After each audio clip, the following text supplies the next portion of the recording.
Salutations à toi, je suis Jacob Meni.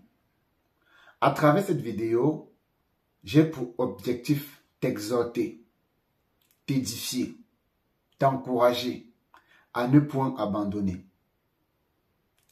Très souvent dans la vie, nous faisons face à des situations et nous nous posons tellement de questions et au finish, on n'a pas toujours la réponse qu'on souhaitait avoir. Très souvent, nous faisons face à des situations où on se pose la question à savoir, mais pourquoi moi? Pourquoi ça m'arrive? Qu'ai-je fait de mal? Qu'ai-je fait de trop? Très souvent, nous faisons face à des difficultés où parfois on a l'impression de ne pas être au bon endroit. Très souvent, tu tends la main pour attirer les autres vers le haut, mais après, tu te rends compte que ces personnes te regardent comme un moins que rien. Et ça nous pousse parfois à s'interroger. C'est quoi le problème? Parfois, tu es en train d'avancer. Tu te dis, ok, c'est bon. Je ne vais plus m'intéresser bien. Je ne vais plus me soucier de ça ou de ceci. Je vais essayer de me concentrer sur moi et je vais avancer. Tu le fais très bien. Au point que tu as l'impression que tu as trouvé la solution à ton problème. Mais tu avances. En cours de route, tu te rends compte que le cycle recommence. Tu te poses la question, mais pourquoi ça m'arrive? Pourquoi moi? Et la question que j'aimerais te poser, pourquoi pas toi? Qu'as-tu d'exceptionnel? Qui es-tu? En quoi dépasses-tu les autres? Pourquoi ça ne devrait pas t'arriver? Pourquoi toi aussi tu n'expérimenterais pas une telle situation?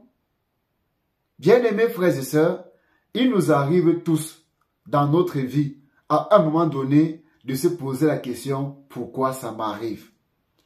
Parfois tu as l'impression d'être quelqu'un de minutieux, tu as l'impression d'être une personne droite. Tu as l'impression d'être une personne qui ne cherche pas de palabres. Tu as l'impression d'être une personne qui ne cogne pas les têtes des gens. Mais quand tu fais face à certaines tragédies, certaines épreuves, tu te poses la question, pourquoi ça m'arrive? Qu'est-ce que j'ai fait? Mon frère, je vais me répéter en te disant, pourquoi pas toi? Si c'est arrivé à l'autre, pourquoi pas toi? Si l'autre a surmonté son épreuve, pourquoi pas toi? Si l'autre a réussi malgré les coups bas de la vie, toi aussi tu peux réussir. Regardons ensemble les Écritures. La Bible nous fait comprendre que tout concourt pour le bien de ceux qui aiment Dieu. Mon frère, l'exhortation de ce jour a pour but, a pour titre, tout concourt pour ton bien. Tout concourt pour un but. L'apôtre Paul dit tout concourt pour le bien de ceux qui aiment Dieu. Oui, tout concourt pour le bien de ceux qui aiment Dieu. Ce n'est pas seulement quand c'est à ton avantage. Ce n'est pas seulement quand c'est positif. Ça peut être aussi négatif. Ça peut être difficile. Ça peut être douloureux. Tu peux perdre ton boulot. Tu peux perdre tes fiançailles. Tu peux perdre quelque chose qui t'est cher. Tu peux perdre un être. Tu peux perdre plein de choses. Ça peut t'arriver. Tout concourt pour mon bien. Joseph, les frères de Joseph l'ont vendu. Il n'avait rien fait. Joseph n'avait rien fait de mal. Mais ses frères l'ont vendu. Joseph pouvait très bien développer une haine contre ses frères.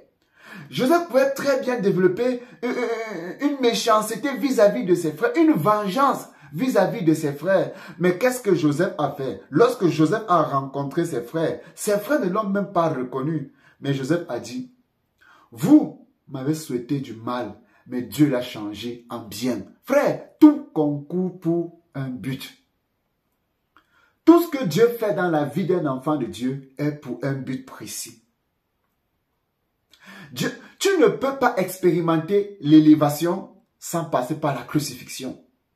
Tu ne peux pas expérimenter la résurrection sans connaître la mort. Tu ne peux pas connaître la gloire sans passer par l'humiliation. Frère, toute chose qui t'arrive a un but derrière. Au lieu de te poser la question pourquoi moi, dis-toi simplement Seigneur, accomplis ta volonté dans ma vie. Au lieu de t'interroger sur comment est-ce que tu vas faire pour t'en sortir dans cette situation, frère, si tu étais intelligent, je ne pense pas que tu te retrouverais dans ça. Malgré tout ce que tu as fait, malgré tous tes efforts, tu finis quand même par te retrouver à la case de départ. Il y a un but de Dieu dans ce que tu traverses. Il y a un but de Dieu. Il y a un but divin dans ce que tu es en train de vivre. Oui. Ça fait mal de se retrouver à un certain niveau et puis te rendre compte du jour au lendemain que tu vas tout recommencer. Ça fait mal. C'est très difficile. Mais tout concourt pour ton bien, mon frère, ma soeur. Tout concourt pour ton bien. Oui.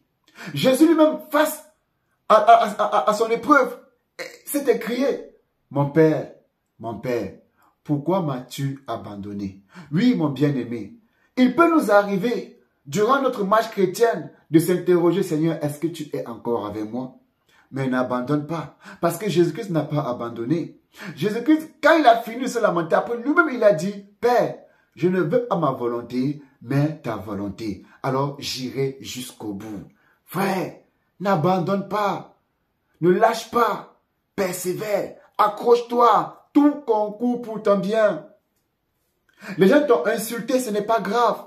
Les gens t'ont humilié, ce n'est pas grave. Les gens t'ont rabaissé. Les personnes à qui tu as tendu la main, ces personnes aujourd'hui se retournent contre toi. Ce n'est pas grave. Jésus a nourri 5000 hommes.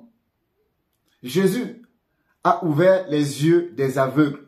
Il a fait marcher les paralytiques. Jésus a tellement fait du bien aux gens. Mais regardez ce qui va se passer. Lorsque Jésus-Christ est en train d'accomplir son devoir, où sont ces personnes? Personne n'était là. Alors écoute ceci. Fais attention aux mains qui t'acclament, parce que ces mêmes mains qui t'acclament, demain, vont te lapider. Fais attention aux bouches qui te chantent des louanges. Demain, ces mêmes bouches vont dire que tu n'as rien fait de bon. Fais attention.